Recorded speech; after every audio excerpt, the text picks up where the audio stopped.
बहुत दिन पहले दूर एक राज्य में छोटा सा एक सुंदर सा गांव था। उस गांव में भोला भाला एक लड़का रहता था। वो इतना भोला था कि सभी उसे बेवकूफ समझते थे। सब दोस्त भी उसका मजाक उड़ाते थे। उस लड़के का नाम था रिजू। रिजू उसके माँ के साथ रहता था।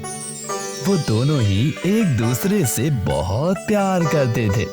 फिर एक दिन, भोला भैया मुझे थोड़ा सा खेल दीजिए ना। थोड़ा सा मतलब कितना कितना मतलब वो तो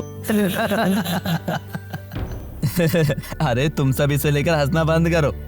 तू एक काम कर, मैं जितना तुझे अभी दे रहा हूँ उतना ही पहले तू लेकर जा। उसके बाद भी तुझे और जरूरत होगी तो मुझे बताना, मैं तुझे दे दूंगा। हाँ ये आपने सही कहा, आप ऐसे ही दीजिए। रिजू तू ऐसे ही बेवकूफ रहे, इसमें मेरा ही भलाई है। अच्छे से इसे बेवकूफ बना पाऊंगा। हाँ रुक, दे रहा हूँ दे रहा हूँ। कहाँ है, दीजिए।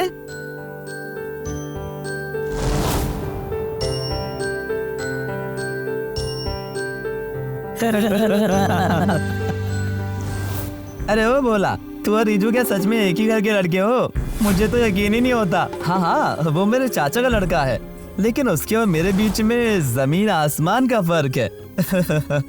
वो है मूर्ख और मैं हूँ होशियार, इसलिए तो आज मैं दादाजी की दुकान का मालिक हूँ मैं।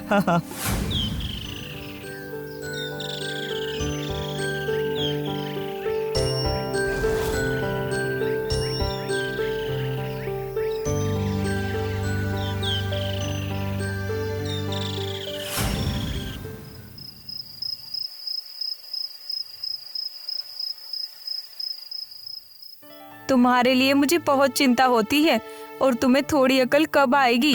माँ मैं बहुत ज्यादा होशियार हूँ। आज कितने अच्छे दिमाग को लगाकर मैं वो खेल लेके आया। तुझे भोला पाके सब तुझे बेवकूफ बनाते हैं और तू वो समझ भी नहीं पाता। मैं जब नहीं रहूंगी पता नहीं तब तेरा क्या होगा। कहाँ पर जाएंगे आप?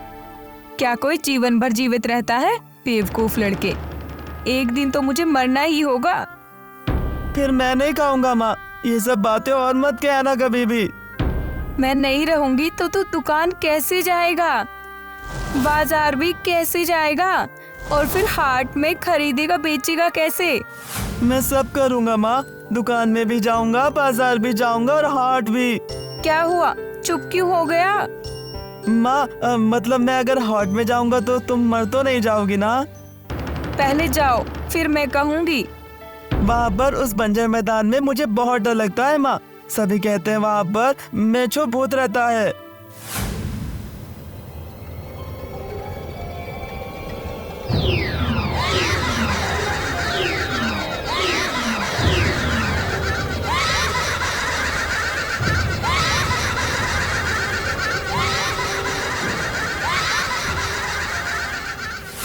बेवकूफ लड़के, किसने उस जगह पर भूत देखा? वो मैदान थोड़ा खाली रहता है इसीलिए सब डरते हैं। वो सब भूत भूत कुछ नहीं है। फिर जो सभी कहते हैं वहाँ पर भूत है वो? तू कल सुबह सुबह ही हाट पर चला जाएगा और दोपहर होने से पहले ही आना शुरू कर देगा। फिर अंधेरा होने से पहले ही तो वो मैदान पार कर पाएगा। और अगर उसके बाद भी तुझे भूत पकड़ते हैं तो फिर ये मंत्र तू बोलना शुरू कर देना। भूत से नहीं डरता हूँ, राम के नाम पर मिट जाते हैं सब शक। बजरंग बली दिल में है इसीलिए मैं डरता नहीं भूतों से।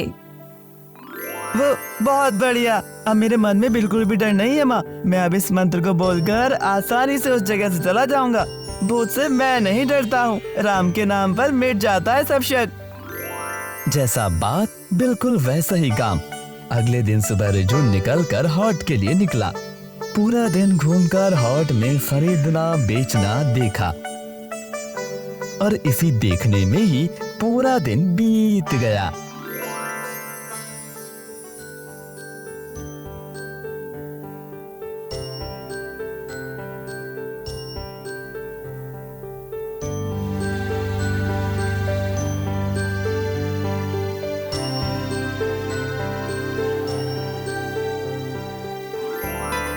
आज हाट में बहुत सारा खरीदना बेचना हुआ, बहुत देर भी हो चुका है। जाता हूँ अब घर के लिए। अंधेरा होने से पहले ही वो मैदान पार करना होगा।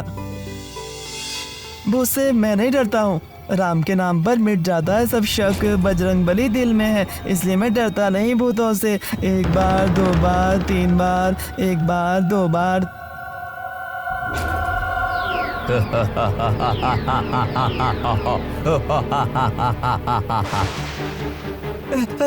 भूत से मैं नहीं डरता हूँ। राम के नाम पर मिट जाता है सब शक। बजरंगबली दिल में है, इसलिए मैं डरता नहीं भूतों से। अरे कौन है तू? बिना कारण ही हम लोगों को डरा रहा है, हैं? भूत से मैं नहीं डरता हूँ। राम के नाम पर मिट जाता है सब शक। बजरंगबली दिल में है, इसलिए मैं डरता नहीं भूतों से। हम लोगों को छोड़ दो प्लीज, हम लोगों ने तुम्हें कोई भी नुकसान नहीं पहुंचाया। अरे ओ लड़का, अभी चुप हो जाओ। ये लो, ये लो, तुम्हें एक बड़ा सा बर्तन दिया। बर्तन? बर्तन लेकर मैं क्या करूँगा? मेरे पास तो बर्तन है। ये बर्तन कोई साधारण बर्तन नहीं है। इस बर्तन में तुम जो भी मांगोगे तुम्हें वही मिलेगा। तुम लोगों को और कोई भी कमी नहीं रहेगा। ओह अच्छा, सच में? दिखाओ जरा। फिर हम लोग अभी जाते हैं। हम लोगों को और कोई नुकसान मत पहुंचाना। ठीक है, जाओ। भूतों से जादुई बर्तन पाकर रिजू बहुत खुशी से अपने घर चला आया। माँ को रिजू ने सब बताया, जो भी उसके साथ घटा था। भूत से मैं नहीं डरता हूँ। राम के नाम पर मिट जाता है सब शक। बजरंगबली दिल में है, इसलिए मैं डरता नहीं भूतों से।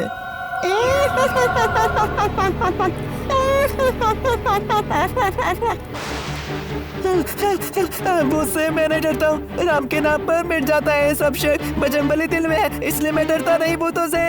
अरे कौन है तू? बिना कारण ही हम लोगों को डरा रहा है, हैं? भूत से मैं नहीं डरता हूँ। राम के नाम पर मिट जाता है सब शक। बजरंगबली दिल में है, इसलिए मैं डरता नहीं भूतों से। हम लोगों को छोड़ दो प्लीज, हम लोगों ने तुम्हें कोई भी नुकसान नहीं पहुंचाया। अरे ओ लड़का, अभी चुप हो जाओ। ये लो, ये लो, तुम्हें एक बड़ा सा बर्तन दिया। बर्तन? बर्तन लेकर मैं क्या करूँगा? मेरे पास तो बर्तन है। ये बर्तन कोई साधारण बर्तन नहीं है। इस बर्तन में तुम जो भी मांगोगे तुम्हें वही मिलेगा। तुम लोगों को और कोई भी कमी नहीं रहेगा। ये सब सुनकर रिजू की माँ तो चौंक गई।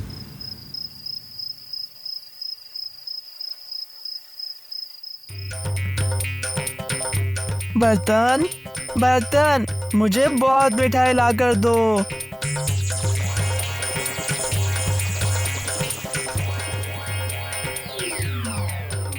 बहुत बढ़िया, बहुत बढ़िया, बहुत बढ़िया। ये सब क्या कह रहा है तू? मैं तो अपनी आँख पर ही विश्वास नहीं कर पा रही। मैं सही कह रहा हूँ माँ। तुमने तो मंत्र मुझे सिखाए थे, उसी वजह से ये सब हुआ। अभी किसी को भी इस बर्तन के बारे में मत बताना। क्यों माँ? मैंने तो सोचा था कल ही इसको भोला भैया की दुकान पर जाकर दिखाऊंगा। तू कब बड़ा होगा? तेरे पिताजी की मौत के बाद भोला भैया ने हमको तुम्हारे दादाजी की दुकान और घर से बाहर निकाल दिया था। कोई भी हमारा हाल पूछने के लिए नहीं आया कि हम लोग बचे हैं या फिर मर गए। इसीलिए खबरदार, तू इस बर्तन को लेकर भोला के पास नहीं जाएगा, नहीं तो ये भी छीन लेगा। तुझे जो भी खाने का मन हो तू वही बोल। माँ जितना भी कह लो, कल तो मैं भोला भैया की दुकान पर जाके इसे दिखाऊंगा ही। मुझे लेकर मजाक उड़ाना फिर बंद हो जाएगा। हाँ।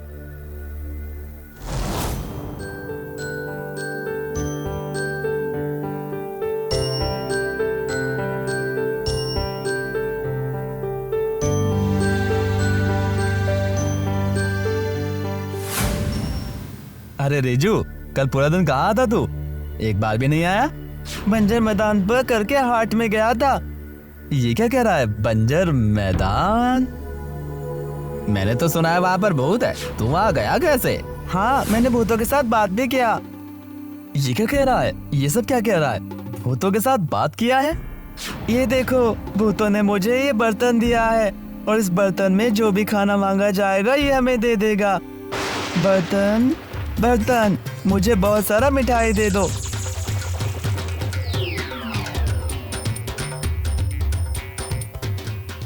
ये लो, ये सारा मिठाई तुम लोग खाओ, मैं जाता हूँ। जैसे भी हो मैं वो बर्तन लेकर ही रहूंगा। दुष्ट लालची भोला रात में छुप छुप कर रिजू के घर पर घुसकर भूतों का दिया जादुई बर्तन चुरा लिया और उसके बदले में बिल्कुल उसके जैसा एक साधारण बर्तन वहां पर रख दिया।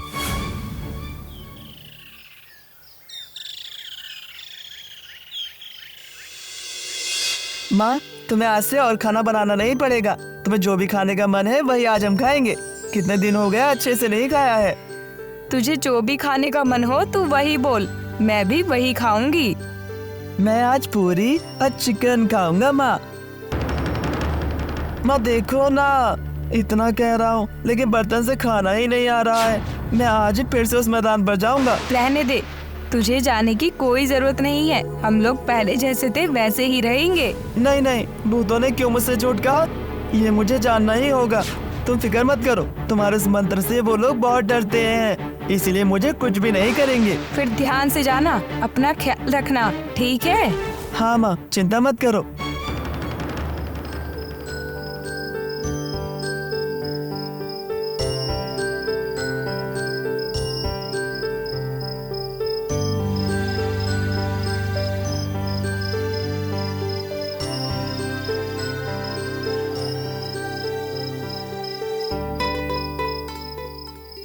भूत से मैं नहीं डरता हूँ। राम के नाम पर मिट जाता है सब शक। बजरंगबली दिल में है, इसलिए मैं डरता नहीं भूतों से।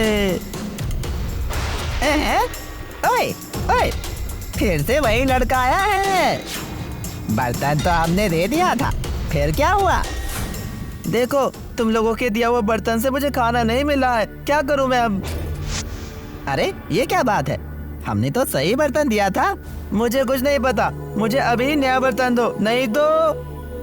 नहीं नहीं नहीं, उस मंत्र को मत कहो। हम लोग महाराज के पास जाते हैं, देखते हैं क्या हल निकलता है उसका। तुम 2 दिन बाद आओ, ठीक है? कुछ ना कुछ इंतजाम तब तक हो ही जाएगा।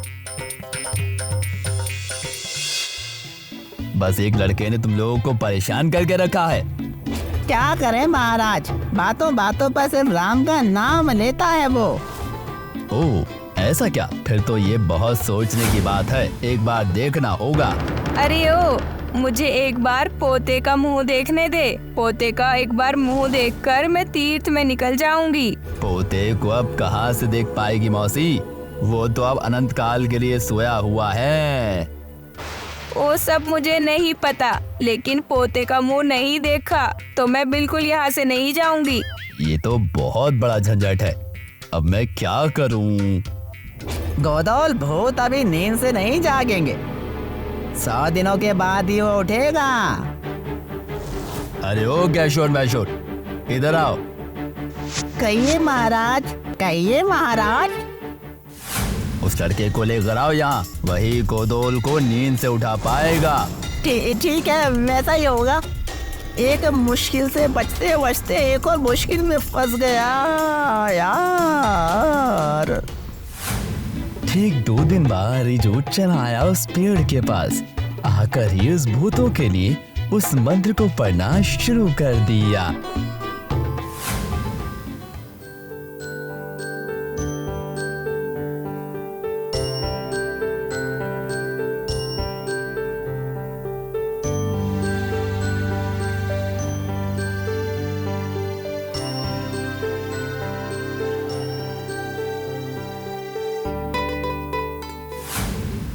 भूत से मैं नहीं डरता हूँ। राम के नाम पर मिट जाता है सब शक। बजरंगबली दिल में है, इसलिए मैं डरता नहीं भूतों से। अरे फिर से वही मंत्र, क्या करूं इस लड़के को लेकर? कहाँ पर है, क्या देना है? दो, मैं चला आया हूँ। पहले तो हमारे राजा के पास चलो, महाराज तुम्हें देखना चाहते हैं। क्यों, मुझे क्या कुछ इनाम देंगे? वो तो तुम जाने के बाद ही देख पाओगे। फिर चलो तुम्हारे महाराज के पास, देखता हूँ क्या इनाम है मेरे लिए।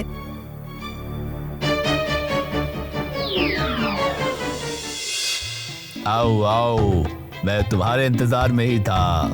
कहिए राजा जी, क्यों बुलाया है मुझे?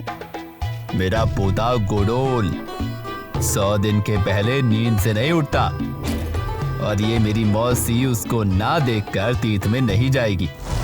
इसीलिए अभी मेरे पोते को नींद से जगाने का जिम्मेदारी तुम्हें ही लेना होगा।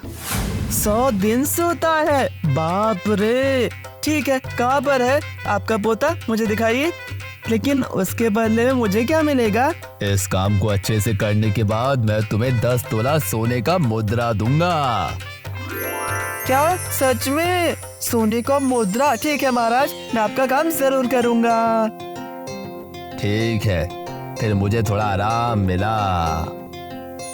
मैंने कह तो दिया, लेकिन इस गोदुल को कैसे जगाऊं दिन से, यही सोच रहा हूँ। इतने दिन कोई सो भी सकता है भला? वो तो अगर मैं यहाँ नहीं आता तो जान ही नहीं पाता। वो इतने दिन क्यों सोता है? महाराज का पोता है वो, उसको और क्या काम है उसको, इसलिए ही तो इतने दिन तक सोता रहता है वो। इतना जानकर तुम्हें क्या, तुम्हें जितना कहा गया है उतना ही करो। हाँ हाँ, वही सोच रहा हूँ। हम लोग अभी जाते हैं, हम लोगों को तो बहुत डराया है, अब तो इसे झेलो तुम। थोड़ा सा रुको, मुझे उसके पेट के ऊपर रख के जाओ। क्या पेट के ऊपर? हाँ करो थोड़ा, फिर मैं अच्छे से उसे देख पाऊंगा। क्या करूँ अब, इस राक्षस का नींद मैं कैसे तोड़ूंगा? एक बार मंत्र बोल कर देखता हूँ। भूत से मैं नहीं डरता हूँ, राम के नाम पर मिट जाता है सब शक, बजरंग बली दिल में है, इसलिए मैं डरता नहीं भूतों से। डर, फिर से कहता हूँ, कान के सामने जोर जोर से कहता हूँ, शायद सुन लेगा। भूत से मैं नहीं डरता हूँ, राम के नाम पर मिट जाता है सब शक, बजरंग बली दिल में है, इसलिए मैं डरता नहीं भूतों से। कुछ भी नहीं हो रहा है ऐसे। एक बार इसके पेट के ऊपर जोर जोर से कूद के देखता हूँ, अगर कुछ हो जाए। ए आ ये मैं कहाँ आ गया? ये तो नाक का जगह है। माँ, यहाँ तो मैं चल भी पा रहा हूँ।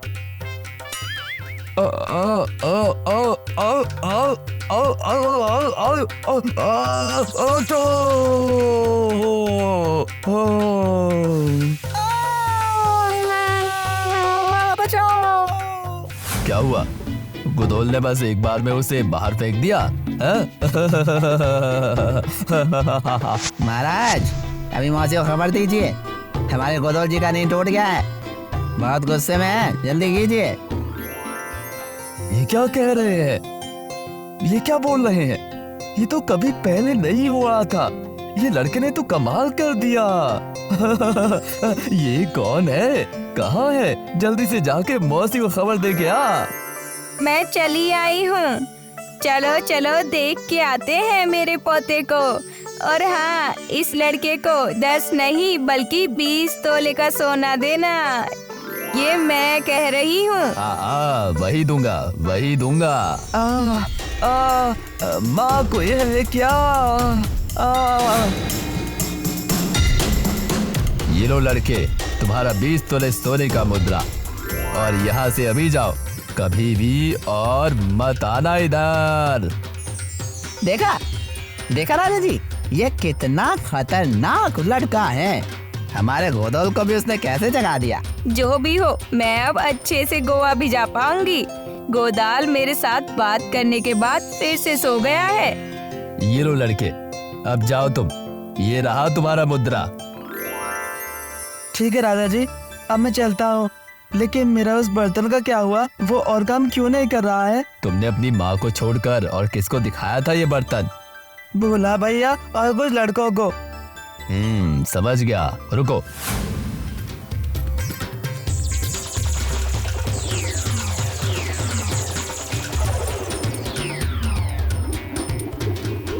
ये लो, इसे साथ में ले जाओ, फिर देखता हूँ तुम्हारा बर्तन तुम्हें मिल जाएगा।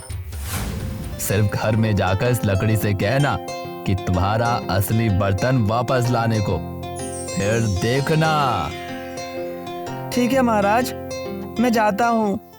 भूतों से जादुई लकड़ी पाकर रिजू जाता है भोला के पास।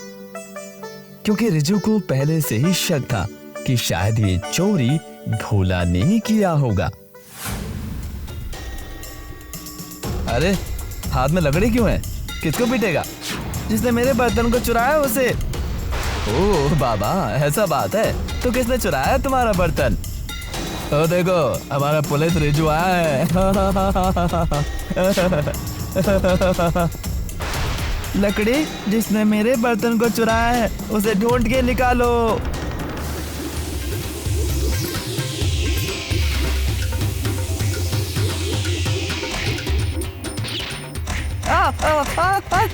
छोड़ो मुझे, छोड़ो मुझे, मत मारो मुझे, मत मारो।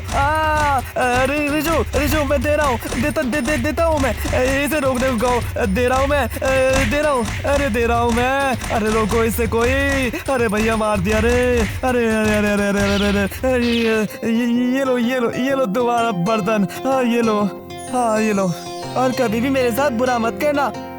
फिर चलो लकड़ी, चलो, फिर से अगर कोई खराब करेगा तब आना। इसके बाद कोई भी रिजू को और बेवकूफ कहकर नहीं चिढ़ाता था। भोला और रिजू दोस्त बन गए। इसके बाद रिजू और उसकी माँ सुख शांति से जीवन बिताने लगे। नन्हे दोस्तों, आज मैं आप सभी को जो कहानी सुनाने वाला हूँ, ये बहुत साल पहले सपनापुरी राज्य के राजा बोलो रामचंद्र की एकमात्र लड़की इलावती की स्वयंवर सभा की कहानी है। वो देखो, इलावती अपनी सहेलियों के साथ राज दरबार के बगीचे में बैठकर बातें कर रही है। आज तो आपका स्वयंवर सभा बैठने वाली है राजकुमारी। सारे राजकुमार कितने दूर दूर देशों से, कितने अलग अलग राज्य से आए हैं। अभी तो आपकी शादी हो ही जाएगी और आप हमें छोड़कर चले जाएंगी अपने ससुराल, इसीलिए मन थोड़ा उदास है। हाँ, सही कहा, तुम लोगों के साथ और अच्छे से बातें नहीं हो पाएंगी, खेल भी नहीं पाऊंगी। ये सोचकर मेरा मन भी बहुत उदास है। आप ऐसा क्यों सोच रही हो? आप जब फिर यहाँ घूमने के लिए आओगी तब हम फिर से खेलेंगे, बातें करेंगे, और इसके अलावा आपके साथ तो हम कभी भी मिलने आ जाएंगे, है ना? तुम लोग भी कुछ बोलो। हाँ जरूर जरूर, आप बिल्कुल चिंता मत कीजिए। हाँ, आप बिल्कुल चिंता मत कीजिए। बेटी इला, आओ यहाँ, मैं तुम्हारे माथे पर सुगंधित तेल लगा देती हूँ। कितने दूर दूर से सारे राजकुमार आए हैं तुम्हारे स्वयंवर सभा में शादी करने के लिए। तुम्हारा रूप उन लोगों के सामने बहुत निखर के आना चाहिए। हाँ माँ, ये सब तो ठीक है, लेकिन माँ, मैं किस राजकुमार से शादी करूंगी ये तो बताओ। सुनो मेरी पागल बेटी, तू उससे ही शादी करेगी जिसे तू पसंद करेगी।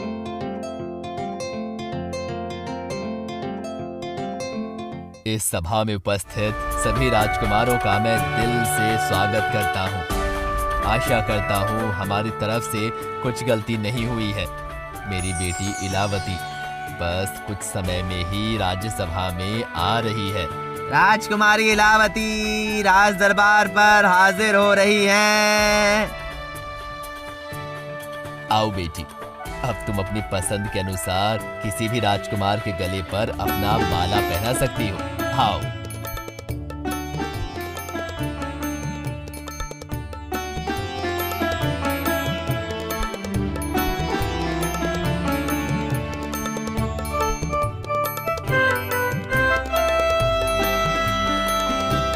अभिनंदन महाराज। हाँ महाराज, आपको भी अभिनंदन। आज दोपहर 2 बजे इलावती के साथ चंद्रकाना राज्य के महाराज श्री इंद्रजीत की शादी शुभ मुहूर्त में संपन्न होगी। यहाँ पर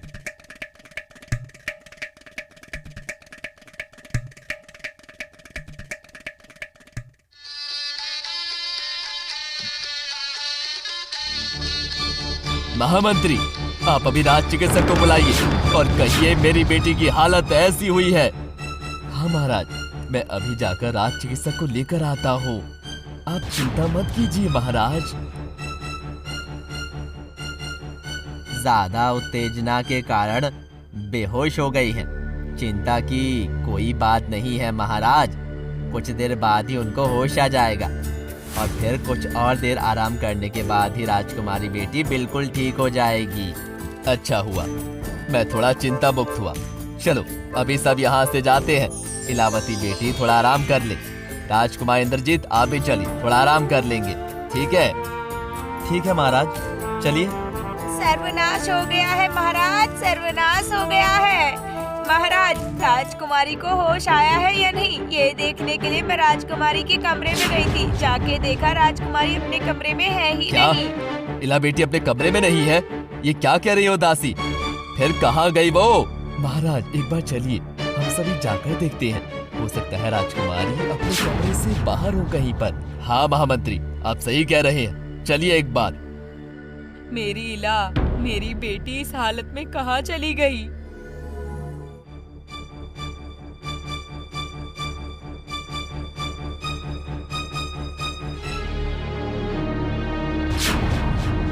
मुझे पता है महाराज, इलावती कहाँ पर है। आप जानते हैं मेरी बेटी इलावती कहाँ है? मुझे बताइए। हाँ मुझे पता है, ये जो तलवार देख रहे हैं, ये बल्लभपुर राज्य के दक्षिण में जो पहाड़ है, उसमें हिडिंबासुर नाम का एक राक्षस रहता है। ये तलवार उसी का है। लेकिन आप इतने निश्चित होकर कैसे कह रहे हैं कि उस हिडिंबासुर का ही काम है? आज से लगभग 10 साल पहले हिडिंबासुर ने मेरे पिता की एकमात्र बहन राजकुमारी प्रियदर्शिनी के शादी के समय भी मेरी बुआ को ऐसे ही अपहरण करके ले गया था और उनको बचाने के लिए मेरे पिता राजा प्रताप आदित्य ने अपने प्राण दे दिए थे। फिर मेरी बेटी का क्या होगा? कुछ चिंता मत कीजिए महाराज, राजकुमारी को उस हिडिंबासुर के चक्र से बचाने के लिए मैं खुद जाऊंगा महाराज। लेकिन इसमें अगर आपको कुछ हो जाए राजकुमार इंद्रजीत, तो फिर मैं अपने आप को कभी माफ नहीं कर पाऊंगा। नहीं नहीं नहीं नहीं, आप नहीं जाएंगे। मैं मेरी पूरी सेना के साथ उस हिडिंबासुर के ऊपर हमला करूंगा। नहीं महाराज, आप नहीं, मैं खुद जाऊंगा। अब तक हमारी शादी संपन्न नहीं हुई है, लेकिन फिर भी मैं इलावती को मेरी पत्नी मानता हूँ। आपकी बेटी होने के साथ साथ इलावती अब हमारे राज्य की रानी है और मेरी पत्नी को बचाने का कर्तव्य मेरा ही है महाराज, सिर्फ मेरा। ठीक है, आप जैसा कह रहे हैं वो ही होगा। इंद्रजीत घोड़े की पीठ पे चढ़कर अपनी पत्नी इलावती को बचाने के लिए चला। कई सारे नदी, पहाड़ और भी बहुत कुछ पढ़ करके आखिर तक पहुंचा एक पुराने और टूटे हुए मंदिर के पास। बहुत दूर आ गया हूँ, रात भी हो चुकी है। अब थोड़ा आराम कर लेता हूँ। इस मंदिर में रात को रुककर कल सुबह फिर से यात्रा शुरू करूंगा।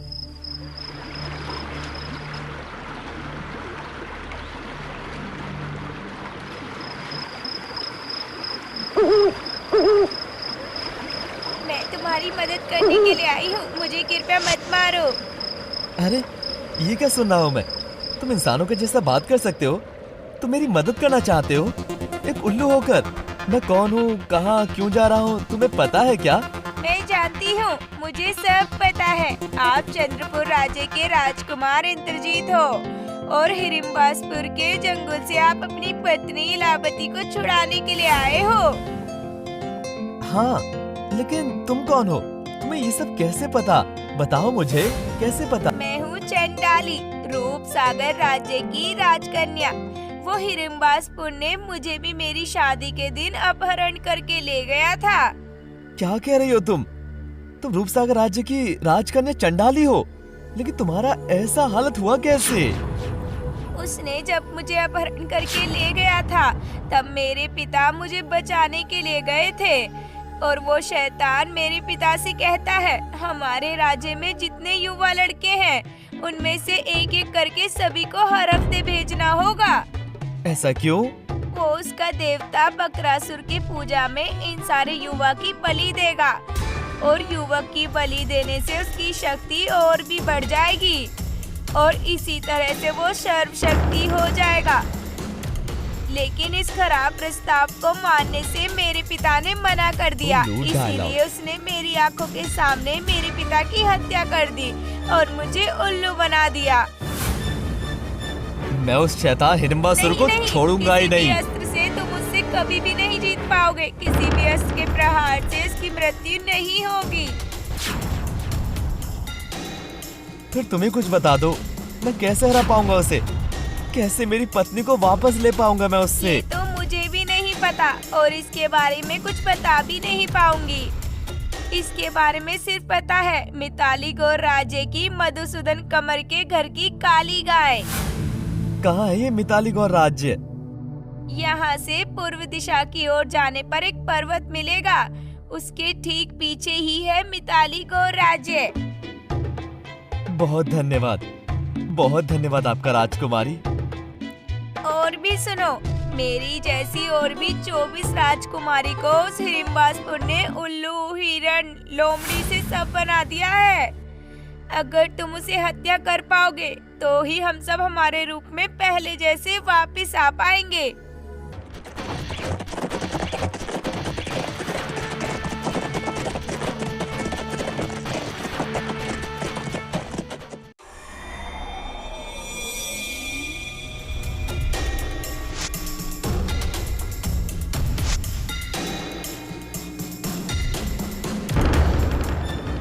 ये क्या? तुम कौन हो? मुझे यहाँ क्यों लेकर आए हो? मेरे पिता, मेरे पति तुम्हें बिल्कुल नहीं छोड़ेंगे। तुम्हारी मृत्यु निश्चित है। मैं हूँ हिडिंबासुर। मेरे देवता बकरासुर की पूजा के लिए मुझे चाहिए युवाओं का खून, इसीलिए मैं तुम्हें यहाँ लेकर आया हूँ। ये क्या? युवकों की बलि देना? तुम मुझे यहाँ पकड़कर क्यों लाए हो? मैं क्या युवक हूँ? जब तुम्हें बचाने के लिए तुम्हारा पिता और तुम्हारा पति आएंगे, तब मैं उन्हें शर्त दूंगा कि उनके राज्य के सारे युवकों को मेरे पास हर हफ्ते एक एक करके भेजना होगा। वो लोग तुम्हारी इस खराब शर्त को कभी भी नहीं मानेंगे। तुम मुझे अपहरण करके खुद की ही मृत्यु को खुद आमंत्रण दे रहे हो। अरे पागल लड़की, वो लोग मेरा कुछ भी बिगाड़ नहीं पाएंगे, कुछ भी नहीं। मैं अमर हूँ। देखना चाहती हो तो देखो, वो जो तलवार देख रही हो उससे मेरा गर्दन काट दो। देखो मैं मरता हूँ या नहीं। देखो क्या हुआ, इतना सोच क्यों रही हो? देखो मैं मरता हूँ या नहीं। काटो मेरा गला।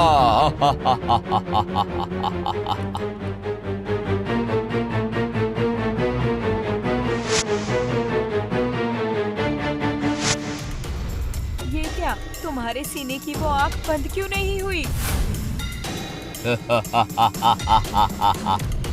मेरा वो आँख कभी भी बंद नहीं होगा। तुम तलवार चलाओ। इतना क्यों बात कर रही हो? जितना कहा उतना करो। चलाओ तलवार।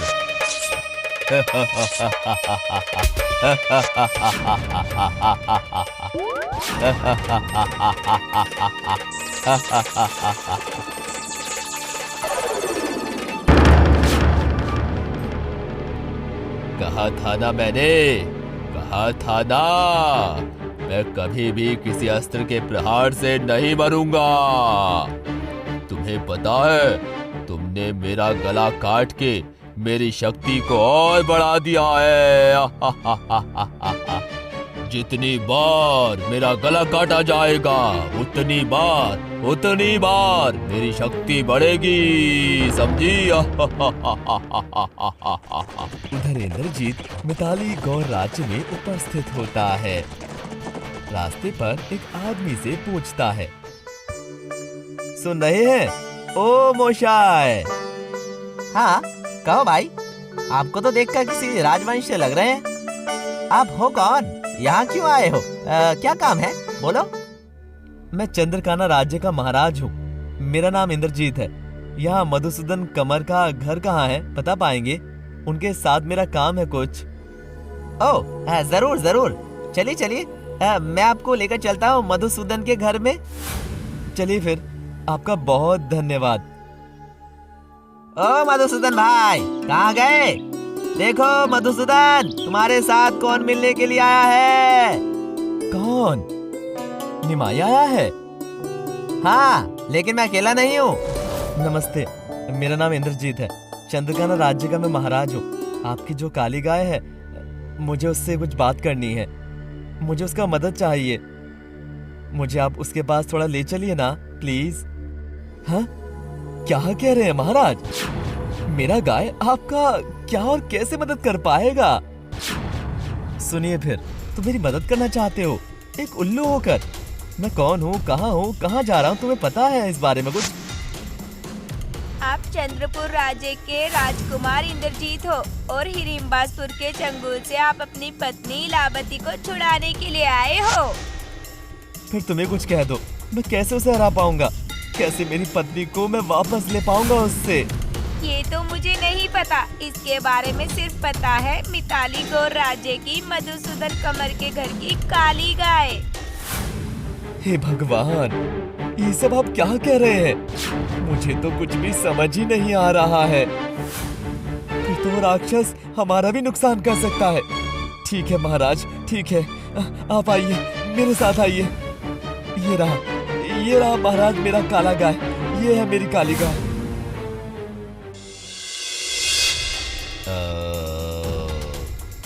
आइए महाराज इंद्रजीत, आइए।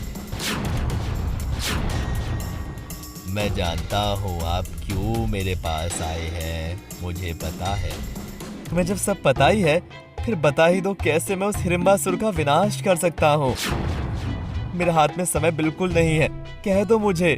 देश के उत्तर पर्वत की तरफ सबसे ऊंचा जो श्रृंखला है, वहां पर एक मुनि है। उस मुनि के देहोरक्षी को अगर आप हत्या कर पाएंगे, तभी आपको हिडिंबासुर का प्राण शक्ति मिलेगा, समझे? तुम्हें बहुत बहुत शुक्रिया, मैं अभी चलता हूँ। हम्बा।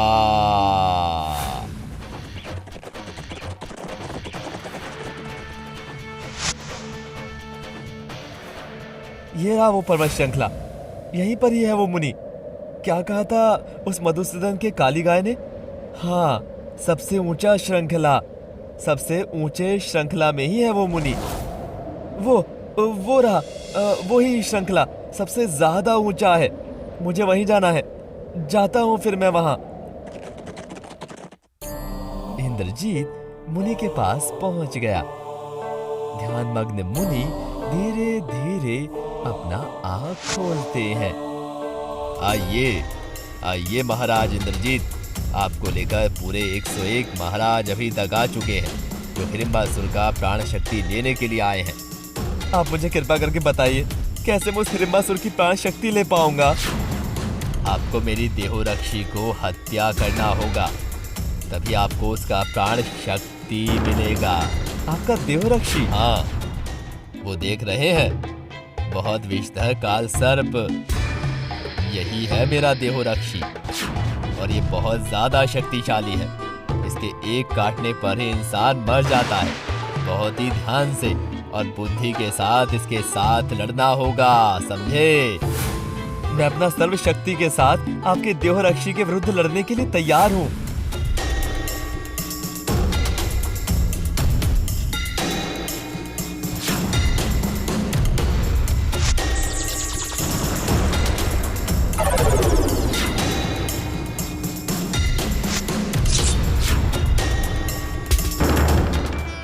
वाह, बहुत बढ़िया। आप सच में ही बहुत शक्तिशाली पुरुष हैं। इससे पहले कोई भी मेरे देहोरक्षा सर्प से लड़ने में सक्षम नहीं हुआ था। अब मैं आपको दूंगा हिडिंबासुर का प्राण शक्ति। ये लीजिए, इसमें ही है हिडिंबासुर का प्राण शक्ति। इसके अंदर जो मधुमक्खी है, उसे खत्म करने से ही हिडिंबासुर का प्राण विनाश हो जाएगा। धन्यवाद मुनि। तथास्तु।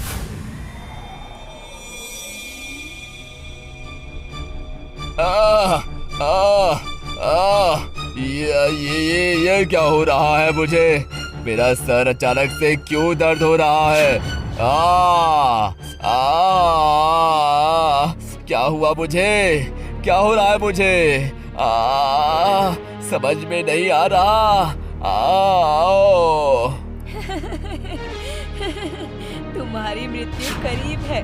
मृत्यु करीब आने पर ही ये सब होता है। ये उसी के ही लक्षण हैं। चुप कर, चुप हो जा। मैं हिडिंबासुर हूँ, मैं अमर हूँ, अमर हिडिंबासुर हूँ मैं। मेरा मृत्यु कभी भी नहीं होगा, समझी? तुम अमर हो ये किसने कहा? तुम्हारी अस्त्र के प्रहार से ही मृत्यु नहीं होगी, लेकिन किसी और तरीके से तो हो सकती है। चुप कर इलावती, चुप कर। नहीं तो मैं तुम्हें मार डालूंगा, समझी? रुको। तुम मुझे कभी भी नहीं मार सकोगे, क्योंकि मुझे मरने पर तुम्हारी कोई भी शर्त पूरी नहीं होगी। मरोगे तुम, और आज ही मरोगे। मुझे मार पाएगा ऐसा कोई भी नहीं है, कोई भी नहीं। कोई नहीं मार पाएगा, कोई नहीं मार पाएगा। कोई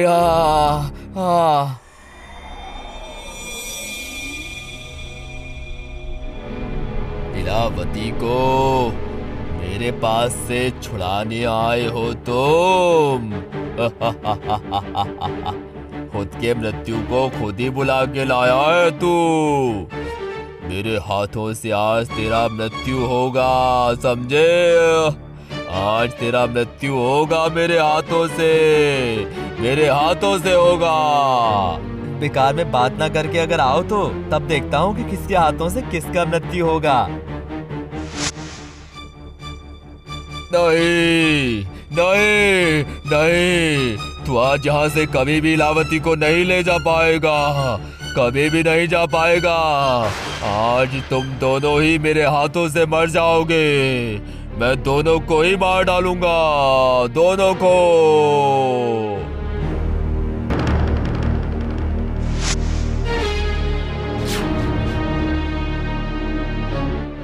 उसका सर मत तोड़ो। अगर उसका सर तोड़ दिया जाएगा तो उसका सर फिर से आ जाएगा, और सुनो, साथ साथ उसकी शक्ति और भी ज्यादा बढ़ जाएगी। ये ले शैतान।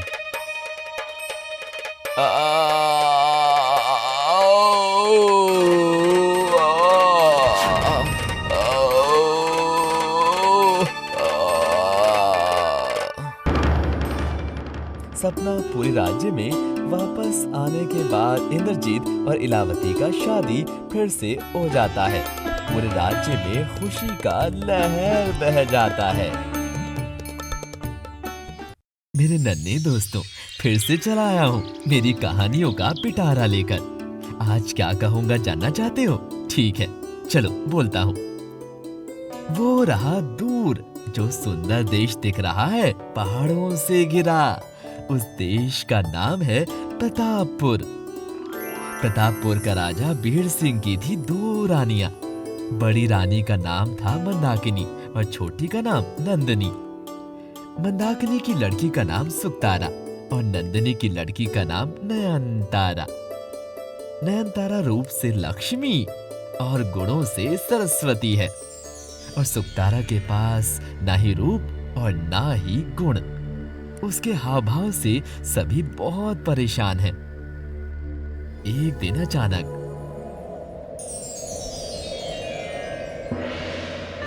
नहीं मंत्री, यह असंभव है।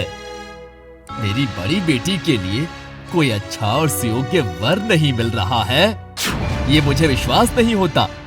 असल में महाराज, बड़ी राजकुमारी इतनी गुस्सैल हैं कि कोई भी राजकुमार उनसे शादी नहीं करना चाहते हैं। लेकिन छोटी राजकुमारी के लिए बहुत सारे लोग शादी के लिए तैयार हैं। लेकिन बड़ी बेटी रहते मैं छोटी बेटी का कैसे शादी करवा सकता हूँ? आप रानी माँ के साथ एक बार विचार कर सकते हैं इस विषय को लेकर। देखता हूँ, बात करके देखता हूँ क्या कहते हैं।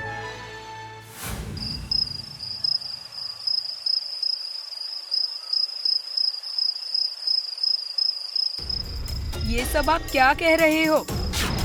मेरी बेटी घर पर बैठी रहेगी और आप छोटी रानी की बेटी की शादी करवाएंगे और ये मैं माँ होकर देखती रहूंगी? कभी भी नहीं। पहले मेरी बेटी की शादी होगी, फिर किसी की बेटी की शादी हो या ना हो, मुझे उससे क्या। लेकिन सुखतारा की शादी से पहले इस राज दरबार में किसी की शादी की सहनाई नहीं बजनी चाहिए, ये मैं कह देती हूँ। तुम जब कह रही हो तो फिर ऐसा ही होगा। देखता हूँ, दूर राज्य में प्रस्ताव भेजता हूँ। सुखतारा के लिए लड़के का प्रबंध करता हूँ कहीं से। हाँ, जो जो जरूरत है सब करो। उस नयनतारा से भी अच्छे लड़के के साथ मैं अपनी बेटी की शादी करवाऊंगी।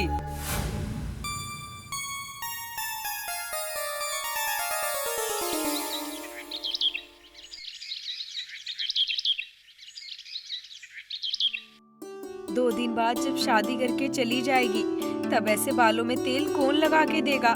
मेरी याद आएगी ना तब। मैं शादी करवाऊंगी तब ना। मुझे शादी ही नहीं करनी, जल्दी जल्दी करो। आज मैं अपने पुतले के साथ मेरी दोस्त की पुतले की शादी करवाऊंगी। सभी मेरे लिए इंतजार कर रहे हैं।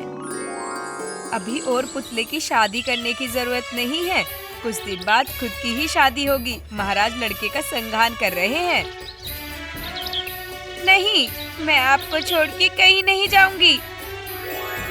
शादी मैं नहीं करूंगी।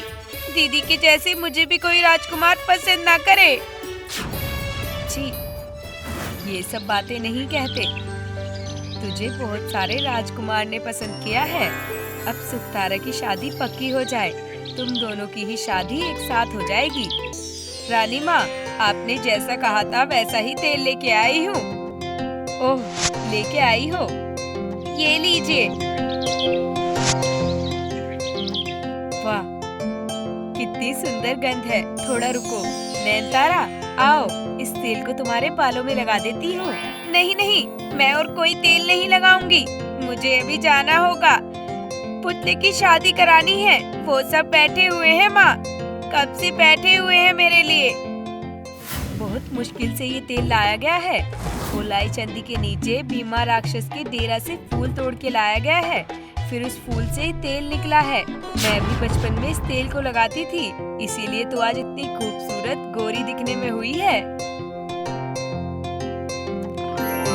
तुम लगा लो ना माँ, मुझे अभी जाना है। मैं अभी जाती हूँ रानी माँ। ठीक है, जाओ।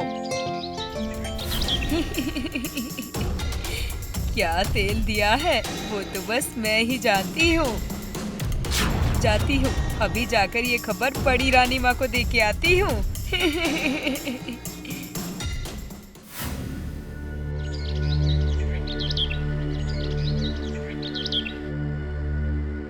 आऊं बड़ी रानी माँ?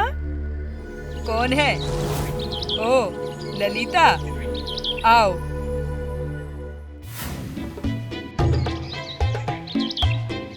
क्या खबर लाई हो? एक बहुत बढ़िया खबर लाई हूँ रानी माँ। सुन के आप खुशी के मारे पागल हो जाओगी। अच्छा, तो ऐसी क्या खबर है? उससे पहले मेरी जो बख्शीश है वो सब मिलेगा। उससे पहले बताओ क्या बात है? छोटी रानी के पास ये गुलांजो फूल का तेल दे के आई हूँ। अलाई चंदी के नीचे से भीमा राक्षस के पास ये तेल लेके आई हूँ। उसका असल रहस्य मुझे पहले मालूम नहीं था, लेकिन कल जाकर देखा।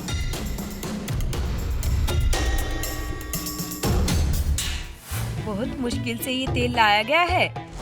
ओलाई चंदी के नीचे भीमा राक्षस के डेरा से फूल तोड़ के लाया गया है। फिर उस फूल से तेल निकला है।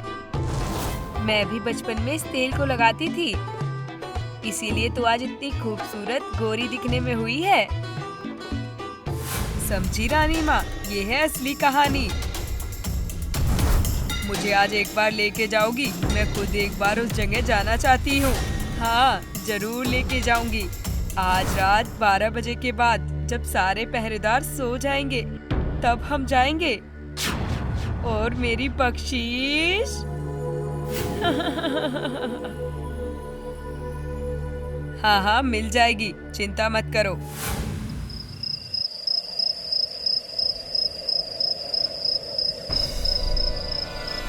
तुम्हें जो चाहिए रानी वो मैं दे सकती हूँ, लेकिन बाद में इसका परिणाम बहुत भयंकर हो सकता है। मैं बस मेरी बेटी की अच्छा चाहती हूँ। इसके लिए जो जो भी करना पड़े मैं सब करूँगी।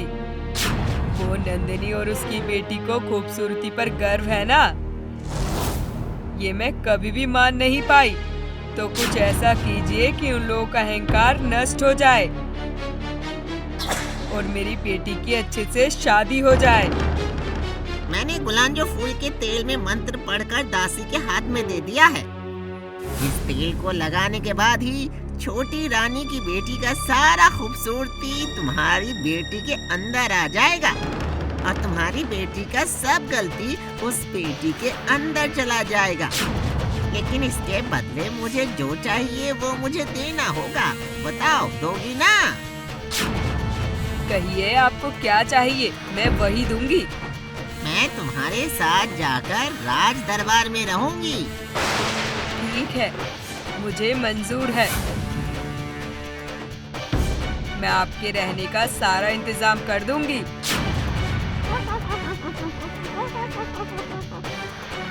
फिर ये लो, मैं भी तेरा मनोकामना पूरी कर देती हूँ।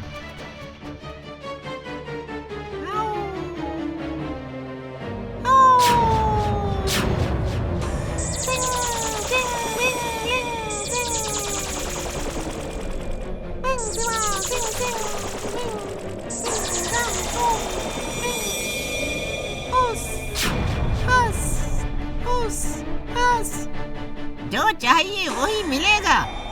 रूप के बदले में राग मिले, इस पर, उस पर, हर पर।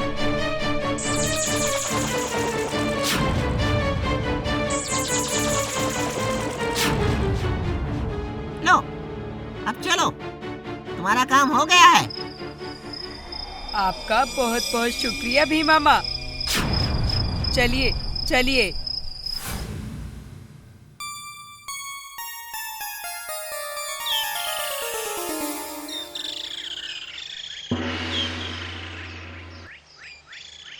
नहीं नहीं, सुकतारा अब इतनी सुंदर होने के बावजूद भी उसके लिए कोई लड़का नहीं मिल रहा है। ये अब क्या कह रहे हैं मंत्री? असल में महाराज, मैं सही कह रहा हूँ। दूर राज्य के सभी नयन तारा जो बदसूरत हो गई है, उस घटना को जान चुके हैं और उसके लिए वो सब डर गए हैं। कोई और इस राज्य की बेटी से शादी नहीं करना चाहता है महाराज। देखो ना महाराज, आपकी छोटी रानी और उसकी बेटी की बदनसीबी पूरे राज्य के ऊपर अभिशाप लेके आई है। अभी उन लोगों को राज्य से बाहर निकालिए और नहीं तो मैं ही इस राज्य से अपनी बेटी को लेकर चली जाऊंगी। नहीं नहीं नहीं नहीं नहीं नहीं रानी, मैं भी उस बदनसीब रानी और उसकी बेटी को राज्य से बाहर निकालने का इंतजाम कर रहा हूँ। मंत्री, अभी छोटी रानी और उसकी बेटी को राज्य से बाहर निकाल दो। ये मेरा आदेश है। जो हुकुम महाराज, आप जैसा कहेंगे वैसा ही होगा महाराज।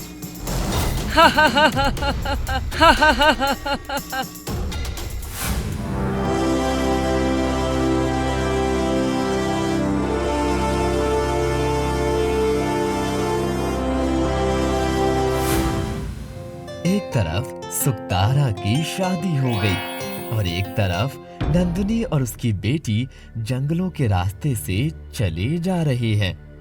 हर तरफ बस सन्नाटा ही सन्नाटा है।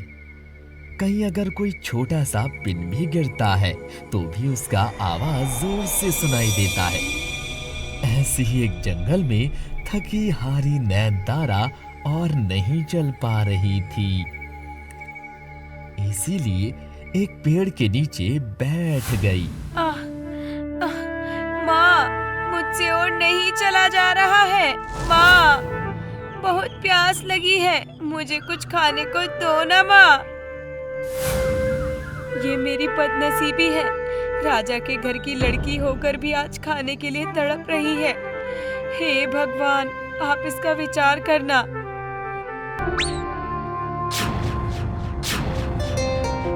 वाह, कितना सुंदर लाल फल।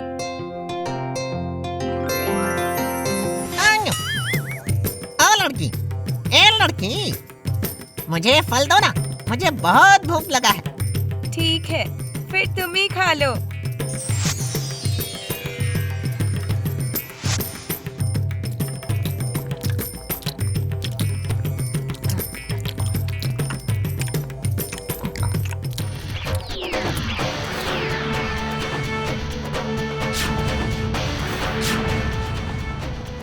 तुम कौन हो? यहाँ कैसे आए? मैं हूँ जादूगर आम्बोरी। मुझे देखकर डरो मत। मैं तुम लोगों की मदद करने के लिए ही आया हूँ। वो भीमा राक्षसी ने तुम्हारा सब कुछ छीन लिया है। मैं तुम्हें सब कुछ वापस दिला दूंगा। किरी किरी मेरी, किरी मेरी, किरी मेरी जम जम, किरी मेरी जम जम जू, किरी मेरी जम जम, किरी मेरी। वो कौन है? मुझे तो कुछ समझ में ही नहीं आ रहा है। लेकिन मुझे सब कुछ समझ में आ गया है। चलो मेरे साथ। कहाँ जाए? पिता ने तो हमें राज्य से बाहर निकाल दिया है। ये सब कुछ बड़ी रानी, दासी और भीमा राक्षसी ने मिलकर किया है। चलो, अभी अगर नहीं जाएंगे तो उनको रोका नहीं जा सकता है और भी बड़ा नुकसान हो सकता है। वो लोग महाराज को भी नुकसान पहुंचा सकते हैं। नहीं नहीं, महाराज का कोई नुकसान नहीं होना चाहिए। और देरी ना करो, चलो अभी। मैं इससे और आगे नहीं जा सकता। राक्षसी ने मंत्र के प्रयोग से पूरे राज्य को अपने वश में कर लिया है। एकमात्र जिसके शरीर में राजखून है वो ही इस मंत्र को पढ़ करके जा पाएगा। इसीलिए मैं पूरा शक्ति नयनतारा को दे रहा हूँ। तुम्हें ही उस दुष्ट राक्षसी से लड़कर अपने राज्य और महाराज को बचाना होगा, समझी? किरी मेरी जम जो, किरी मेरी जम जम, किरी मेरी जम जम, भस भस। जाओ, देश को बचाने विजय हो जाओ। लेकिन इस युद्ध से मेरे पिता का कोई नुकसान तो नहीं होगा ना? नहीं, लेकिन अगर तुम नहीं जाओगी तो ज्यादा नुकसान हो जाएगा। इसीलिए और देर ना करके अभी जाओ। सामने आगे बढ़ो। 5 कदम चलने के बाद तुम्हें मेरा घोड़ा चेतक दिखाई देगा। वही तुम्हें सारे मुश्किलों से बचाकर राज दरबार तक ले जाएगा, समझी? जाओ और देर मत करो। विजयी भवा। जितनी जल्दी हो सके मुझे राज्य दरबार के अंदर जाना ही होगा, नहीं तो राज्य और राज्यवासी को बहुत खतरा है। जाती हूँ, जल्दी जल्दी जाती हूँ। किड़ी मिड़ी चू, किड़ी मिड़ी, किड़ी मिड़ी चू, किड़ी मिड़ी चिंग, किड़ी मिड़ी फिश, किड़ी मिड़ी फिश।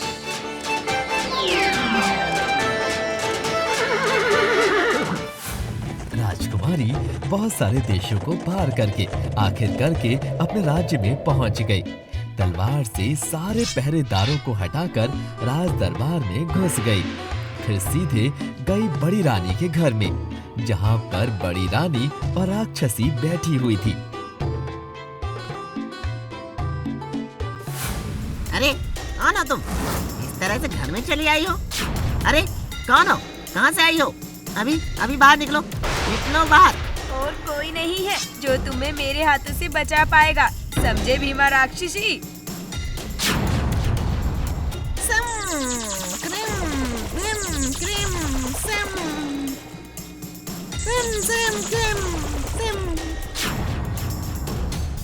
मुझे मारेगी। मुझे मारेगी तो। देखती हूँ, आ देखती हूँ तुझे, आजा।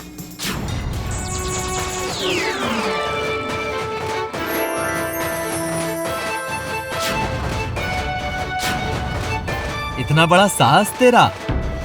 मुझे मंत्र से रोकना चाहती है तू? तो आज तू भी देख मेरा मंत्र कितना शक्तिशाली है। क्रीम क्रीम क्रीम झरीम गिली गिली झटाक, क्रीम क्रीम गिली गिली झटाक। क्लीम क्लीम जिलजिली खटाक।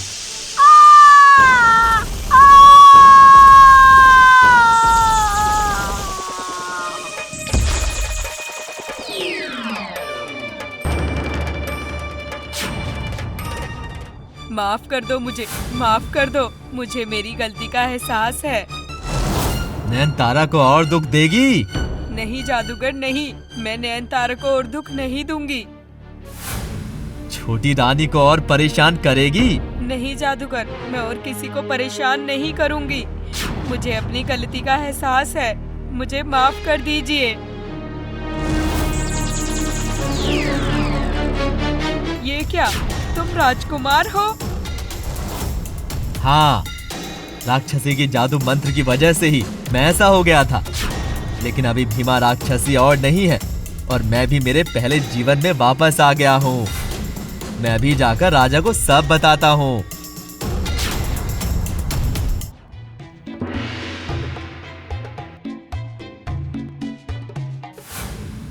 तुम्हें जो चाहिए रानी वो मैं दे सकती हूँ, लेकिन बाद में इसका परिणाम बहुत भयंकर हो सकता है। मैं बस मेरी बेटी की अच्छा चाहती हूँ, इसके लिए जो जो भी करना पड़े मैं सब करूँगी। वो नंदिनी और उसकी बेटी को खूबसूरती पर गर्व है ना, ये मैं कभी भी मान नहीं पाई। तो कुछ ऐसा कीजिए कि उन लोगों का अहंकार नष्ट हो जाए और मेरी बेटी की अच्छे से शादी हो जाए। मैंने गुलांजो फूल के तेल में मंत्र पढ़कर दासी के हाथ में दे दिया है। इस तेल को लगाने के बाद ही छोटी रानी की बेटी का सारा खूबसूरती तुम्हारी बेटी के अंदर आ जाएगा और तुम्हारी बेटी का सब गलती उस बेटी के अंदर चला जाएगा। लेकिन इसके बदले मुझे जो चाहिए वो मुझे देना होगा। बताओ, दोगी ना? कहिए आपको क्या चाहिए, मैं वही दूंगी। मैं तुम्हारे साथ जाकर राज दरबार में रहूंगी। ठीक है, मुझे मंजूर है। मैं आपके रहने का सारा इंतजाम कर दूंगी।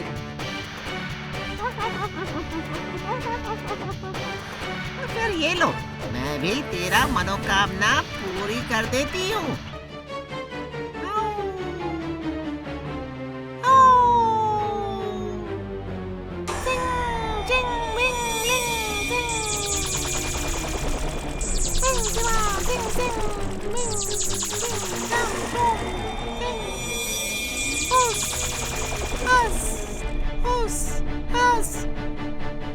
जो चाहिए वही मिलेगा। रूप के बदले में राग मिले, इस पर, उस पर, हर पर।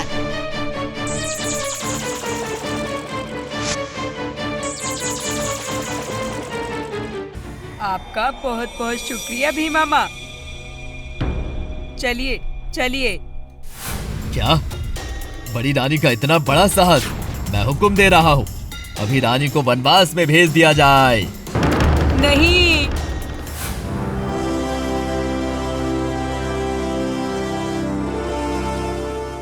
देखने को मिलता है वो जादूगर एक राजकुमार था। वो राक्षसी की अभिश्राप से जादूगर बन गया था। महाराज को सब पता चलने के बाद बड़ी रानी को जंगल में भेज देता है। नयनतारा फिर से अपने असली रूप में वापस आ जाती है और उसी के साथ राजकुमार की शादी होती है बड़ी धूमधाम से।